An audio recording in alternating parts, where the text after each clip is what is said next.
Assalamualaikum warahmatullahi wabarakatuh. Selamat pagi, salam politik sehat untuk semua pendengar dimanapun berada.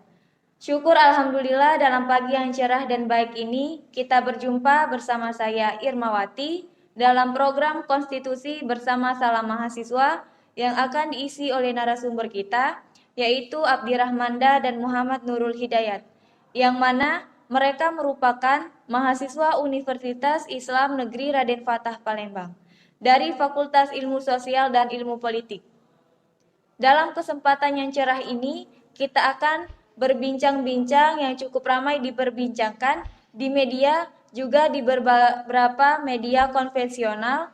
Bahkan KPU akhirnya membuat pernyataan tentang pelaksanaan pemilu 2024 yang katanya akan ada kemungkinan akan ditunda ke 2027.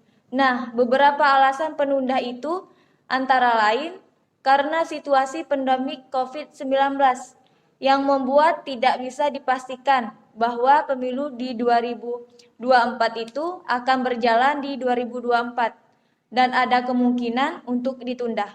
Sebelumnya mari kita sapa terlebih dahulu narasumber kita.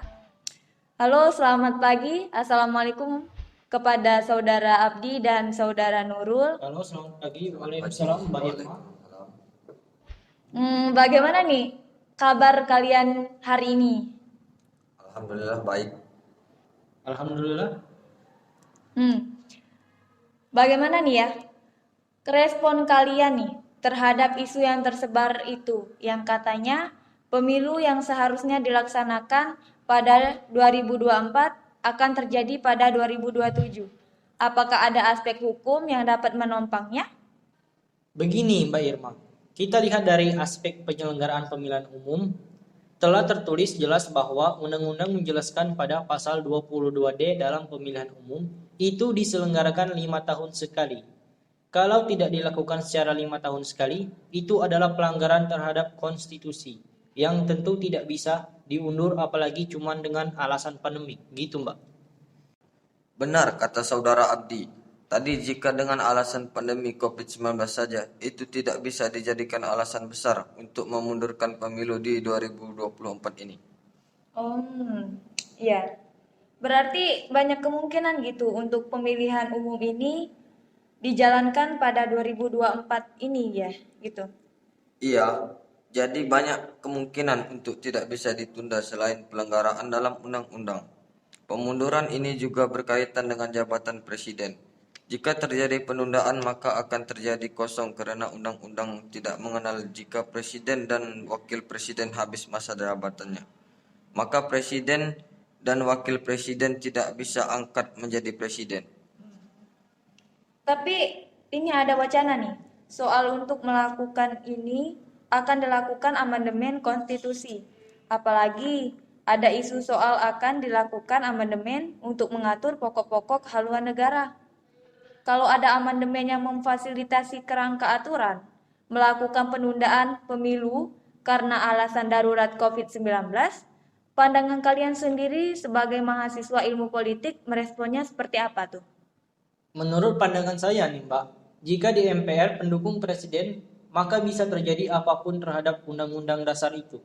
Tetapi, jika perubahan itu hanya dimaksudkan hanya untuk memperpanjang masa jabatan dengan alasan situasi pandemik, itu bukan alasan darurat. Karena alasan pandemik ini bukanlah alasan yang signifikan dan tentu tidak dibenarkan. Ya, benar alasan-alasan darurat pandemi tidak bisa menerobos atau mengambil jalan pintas melakukan perubahan mendasar dalam negara kita apalagi perubahan konstitusi itu akan merugikan bangsa dan negara kita. Apalagi terkait penundaan pemilihan umum, ini negara bisa berantakan. Oh, jadi walaupun pandemi COVID-19 ini masih terus berlangsung, apakah tetap tidak ada kemungkinan untuk ditundanya pemilu ini? Iya, Mbak, betul seperti itu. Tetapi, seperti kita lihat untuk pandemi COVID-19 ini semakin berkurang, jadi lebih tidak mungkin lagi untuk bisa diundur. Dan satu lagi, jika memang pemilu ini diundur, bisa banyak sekali pertentangan yang akan terjadi, seperti terjadi pro dan kontra terhadap negara kita. Lalu bagaimana pandangan dan pendapat KPU terhadap isu ini? KPU memilih fokus terhadap melaksanakan tugas, wewenang, dan kewajibannya saja. Jadi gimana nih maksudnya nih?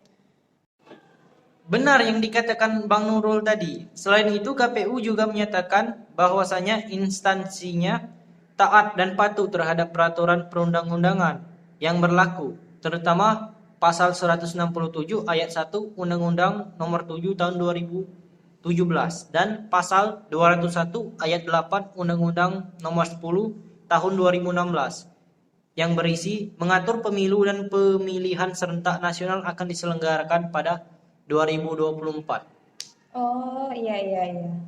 Sepertinya sudah terlihat jelas nih atas isu ini. Nah, iya nih sepertinya. Sudah bisa kita tebak antara ditunda atau tidak pemilu kali ini. Oh iya nih, kira-kira nih ya, kenapa sih wacana ini bisa muncul? Apakah ada motif hukum dan politik? Apakah lebih dominan ke hukumnya atau ke politiknya nih? Atau ke apanya nih? Saya cukup penasaran. Nah, apa sih dampak dari isu ini jika terus terbiarkan? Apakah harus kita biarkan beritanya? Bisa membingungkan masyarakat nih jika isu-isu seperti ini terus muncul. Jadi gini Mbak, jika saya simpulkan ini adalah isu politik yang liar dan tidak mendidik. Karena kita akan mengabaikan prinsip-prinsip yang berasalkan dari konstitusi. Konstitusi kita tidak akan terbangun jika kita terus tertepa dan terpercaya atas isu-isu yang seperti ini. Jadi ini termasuk ke dalam isu politik di mana negara kita seperti yang dirujuknya kembali ke norma konstitusi. Jika kita keluar dari norma konstitusi, ini akan kembali lagi ke negara kekuasaan. Oh, jadi isu yang semacam ini bisa mengancam konstitusi negara gitu. Iya, seperti itu. Kembali lagi di mana pemilu ini wajib dilaksanakan 5 tahun sekali. Karena telah diatur dalam Undang-Undang Pasal 22D. Oh iya. Jadi bagaimana nih yang tentang pendapat kalian terhadap isu-isu ini selalu muncul? Kan tadi belum terjawabkan gitu.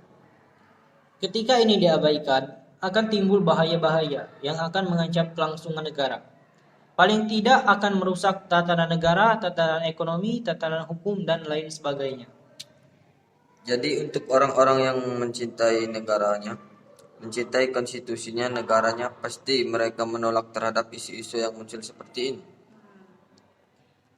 Terima kasih banyak ya kepada Bang Abdi dan Bang Nurul terkait pandangannya terhadap isu yang memundurkan pemilu ini. Jadi dapat kita simpulkan bahwa dinamika bernegara berkonstitusi dan tentu saja berpemilu, pemilu ini akan instrumen untuk demokrasi. Bagaimana jika melakukan konsentrasi elit dengan melibatkan rakyat, di mana rakyat berdaulat atas suaranya melalui disebut political equality, yaitu berhak dipilih dan memilih. Kemudian berkaitan dengan pemilu yang diundur, itu tidak ada celah konstitusional untuk pemilu ini diundur, merujuk kepada pasal 22D ayat 21 tentang penyelenggaraan pemilu setiap 5 tahun sekali. Pasal 7 tentang masa jabatan dan juga konsep pelaksanaan tugas kepresidenan yang tidak dapat diperpanjang. Dan sekali lagi, kita sebagai warga negara yang bijak, apalagi seorang mahasiswa ilmu politik yang aktivis, jangan mudah percaya isu-isu bohong yang seperti ini. Baik, kepada pendengar Salam Mahasiswa yang telah menuntaskan terkait isu yang tersebar bersama mahasiswa ilmu politik, yaitu Abdi Rahmanda dan Muhammad Nurul Hidayat, saya ucapkan terima kasih kepada Bang Abdi dan Nurul. Sampai ketemu di podcast Salam Mahasiswa berikutnya. Selalu jaga kesehatan dan tetap terlibat dalam kehidupan bertata negara. Tetap menjadi kritis dan menjaga konstitusi kita dengan baik. Terima kasih banyak. Salam politik sehat. Sampai berjumpa lagi. Wabillahi taufiq wal hidayah. Wassalamualaikum warahmatullahi wabarakatuh.